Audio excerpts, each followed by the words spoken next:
Salomé Berlioux, j'ai 31 ans et je fais paraître cette semaine aux éditions Stock un récit littéraire sur la question de l'infertilité.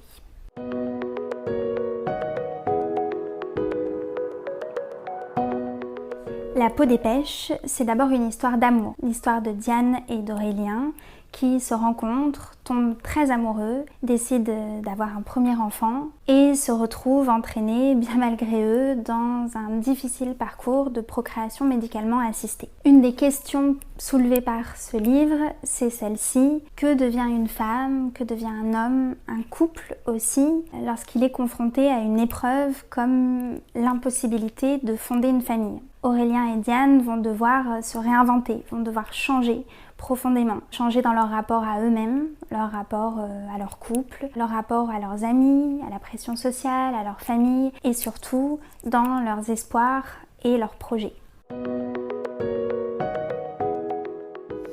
Le choix du titre, La peau des pêches, fait référence à une scène qui se situe pendant l'été, à peu près après la 2e ou la 3e ponction de Diane.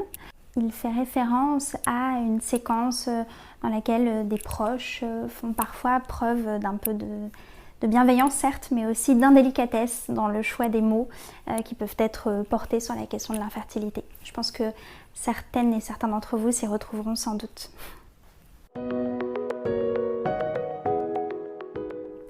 Cette situation, elle concerne, vous le savez, des millions de femmes et d'hommes. Pourtant, elle reste encore presque tabou. En France, ce serait un couple sur 7 ou un couple sur 8 qui consulterait pour infertilité, masculine, féminine ou inexpliquée.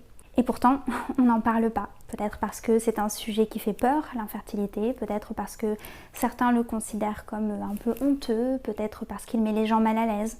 Et quand on parle de l'infertilité, c'est plutôt autour de légendes urbaines, par exemple l'histoire de ces couples qui auraient essayé pendant des années d'avoir un enfant, qui tout à coup auraient accepté de lâcher prise, qui auraient même lancé un dossier d'adoption et qui, comme par magie, la semaine suivante, attendraient un enfant.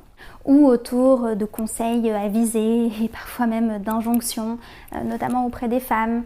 Injonction à lâcher prise, partez en vacances, n'y pensez plus, tout ça c'est dans la tête. Est-ce que ça ne serait pas de votre côté une sorte de blocage psychologique? Est-ce que vous êtes vraiment sûr de vouloir avoir un enfant?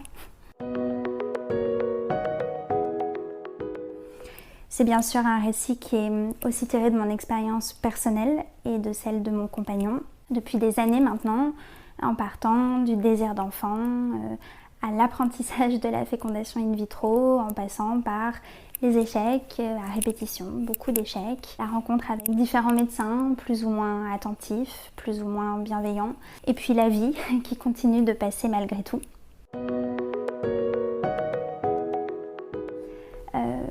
Le premier, ce serait de vraiment se dire que les mois à venir vont être probablement en tout cas une espèce de parcours d'obstacles, que donc il faut tenir sur la longueur et ne pas s'épuiser trop vite, à la fois sur les plans psychologiques et physiques. Et donc ce serait le deuxième conseil, c'est de trouver un moyen de vous protéger autant que possible, même si ce n'est vraiment pas facile, mais de vous protéger et de faire attention à vous individuellement et puis évidemment à vous deux ensemble.